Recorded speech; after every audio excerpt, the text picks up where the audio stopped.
It makes the hearts of many overlanders beat a little bit faster. The Landcruiser J7, also known as the bush taxi, has been a popular and sought after vehicle for decades.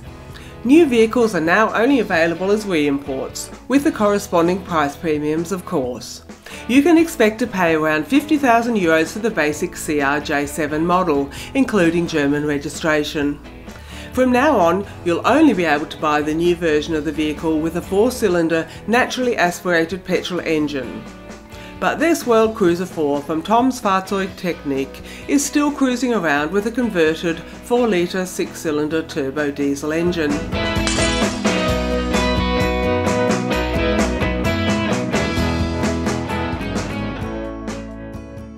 At 6 metres long, this all-terrain vehicle is already a real whopper. This is the result when Tom's Fahrzeugtechnik attempts to cross an all-terrain vehicle with an off-road motorhome. Allow me to introduce you to Tom's World Cruiser 4. Classic Landcruiser here at the front, converted to an intercooler, heavy-duty winch bumper. The further towards the back I go, the more it turns into a mobile home. 278 centimeters high, 6 meters long, 2 meters, 11 centimeters wide. This is a really bulky box, but it does offer sleeping for 4, seating for 2. And here, right at the back, it really makes you think of a classic off-road camper van with a big panorama flap. Headroom, a separate bathroom, generous kitchenette, and a seating area that you can convert into a bed in the evening so you can sleep across the whole width.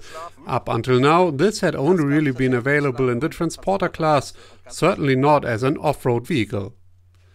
And if that's not enough, you can open up the top floor using just one-hand movement to access the sleeping quarters with a huge queen-size bed that's 1.6 meters wide. Those who want to have standing room above the seating area can also fold up the bed under the roof with one-hand movement. Then, when it's bedtime, simply take out the ladder and put it to the side. And the bed section can then be pulled out.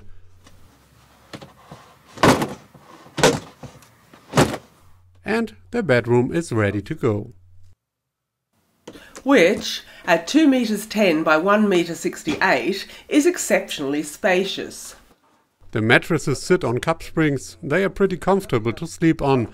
The only thing that is a bit annoying is that the mattresses slip around a bit on the cup springs during the night, so I ended up with a bit of a gap between them. There's a skylight above me in the roof. It doesn't have heat insulating glass, so that some condensation forms, but I can climb out of it. You can walk on the roof when it is closed. You can clean the solar module, or I can sit on the roof when I'm on safari and photograph the animals. The local fauna doesn't offer very much in the way of excitement at the moment, so maybe we'll just continue with the inside for now. Naturally, the bathroom cubicle at the front of the World Cruiser number 4 isn't really a cubicle as such, as it's open at the top because of the pop-up roof. These freestanding walls are very well supported. The pipes double as towel holders. That's a nice solution. There's a wash basin with a pull-out tab here at the front, which means I can wash my head a bit or take a shower, as there's a shower base installed here at the bottom. There are 2 drains underneath the wood here. They'll also work if the camper is parked on a bit of a slope. In this case, there's a cassette toilet here underneath me, but you could also have a dry toilet. Here at the front is a very big storage compartment, but I would also have liked to have a small one for a toothbrush and shampoo as well. There's also plenty of storage space in the kitchenette, with a conventional gas cooker and an 80-litre absorption refrigerator. There are another 2 compartments with doors here at the front. The big one gives you access to the alcoves, and, big surprise, it contains the spare wheel, which isn't really ideal when it comes to the center of gravity. But there simply wasn't any other space anywhere else in the vehicle. Underneath here is the passageway. These fasteners can be locked, which is wonderful if I want to have the vehicle shipped. I could then crawl through here into the vehicle later, as it would then be inside the container. Other flaps in the body reveal the real luxury items for those who can't live without them. On the other hand, the fabric bags are a light and practical solution. There's really nothing to complain about the World Cruiser 4 conversion, but at the price you would certainly expect that. Our test vehicle with its optional extras costs almost €230,000. That's pretty steep. However, you not only get a very nice finish, but also a powerful modified engine for the price. This engine looks anything but standard. The heart has been swapped over. The 1HD engine from Toyota is here. 150 diesel kilowatts with an additional intercooler, and there are also lots more extras, including a long-term oil cooler here, and over there is a very complex diesel filter, a power distributor to supply power to the cable winch here at the front. They are all very expensive extras. The standard one to buy for the World Cruiser 4 would probably be the GRJ petrol motor. Benzinmotor zu kaufen. With that in mind, let's fire up one of the last diesel engines of its kind again.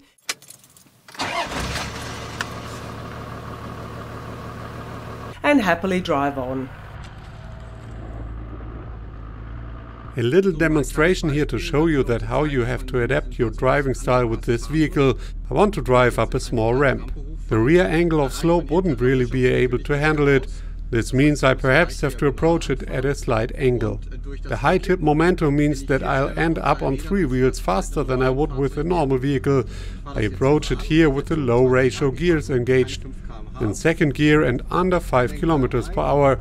Steer into it, drive up it, and when the rear wheel is really off the ground, the front wheel here just freewheels simply because there's a stronger tipping momentum than lower vehicles.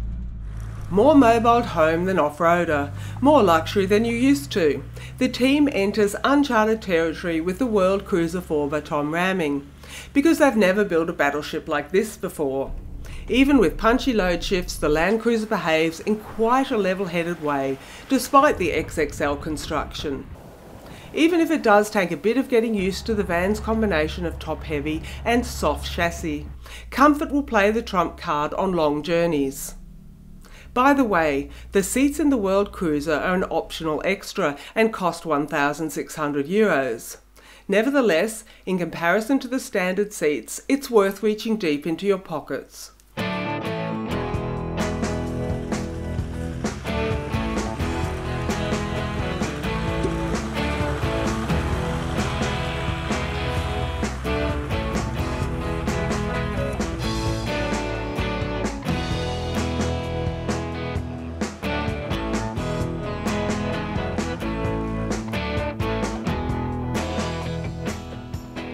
2 days testing the World Cruiser number 4, the largest World Cruiser that Tom's Fahrzeugtechnik has on offer, and you notice it too. It is a real steamboat, a real cruise ship. Of course it is 2 meters 12 wide. I need other mirrors so I can see past it. You need to get used to that. It's definitely no longer an all-terrain vehicle, but a boxy partner to accompany me on long journeys. We have to watch out a bit when it comes to the price. Our test vehicle here costs well over €200,000, as it has quite a lot of optional extras. You don't really need them all. The base price for a reasonably equipped vehicle is around €150,000 to €170,000. Winch bumper, special heavy-duty aluminium rims, underride protection, a 210-litre additional tank, and so on. The list of options installed in our test car is long. However, it should be clear to everyone that that also puts quite a lot of meat on the bones. The last point to mention is the weight. This vehicle weighed in at 3.28 tons and the tanks weren't even full, and the water and the diesel tanks hold quite a lot. It's pretty obvious that this vehicle is on the very heavy side. It's simply turned into a pretty big truck in the meantime. You can load the Landcruiser up to 4 tons. In any case, that would be the recommendation for driving around Europe, just to be on the safe side, so you comply with registration requirements. Just a warning to everyone, don't pack a lot and offload where you can. Wo es möglich ist. Just to be very clear on the subject, the test vehicle only had 19 kilos in reserve on the rear axle. One good thing is that the World Cruiser 4 keeps on cruising on rims and with springs tensioned together in its high cubic container despite its size, and this really does open up new travel perspectives. You can read the complete report and a double test with the competitor in Explorer 2 2020.